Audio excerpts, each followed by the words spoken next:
ወለዳሊን አላማቸው ጥሩ ነው፣ ነገር ግን የሚሄዱበትን መንገድ ደግሞ ቼክ የማያደርጉ ናቸው። ይሄ ደግሞ ሌላኛው በቃ ሙስሊሙ የተዘፈቀበት በሽታ ነው። ነሳራ ነው በተለምዶ የሚባለው አይደለ? ነሳራ እንደ ጎራ ስታየው ጌታን ማምለክ ይፈልጋሉ፣ ቅድም እንዳልኳችሁ ማለት ነው። ምናምን ግን የሚሄዱበት መንገድ ደግሞ በጣም የተሳሳተ ነው። ጌታን ማግኘት ይፈልጋሉ ምናምን፣ የጌታን ፍቅር ማግኘት እንደዛ አይደለም የሚሉት።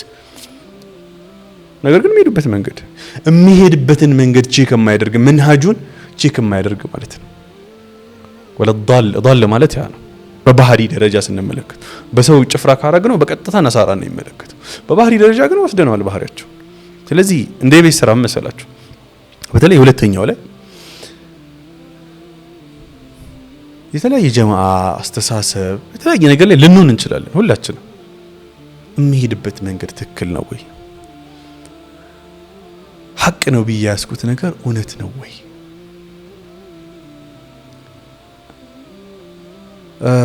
አላህን በትክክል አውቀዋለሁ ወይ? ረሱልን በትክክል አውቃቸዋለሁ ወይ? እስልምና ብዬ ያስኩት ነገር እውነት እስልምና ነው ወይ? እስኪ በቁርአን ለፈትሸው እውነት እስልምና ነው ወይ ብሎ በጣም ሲሪየስሊ ከራስ ጋር ቁጭ ብሎ ማውራት ይፈልጋል።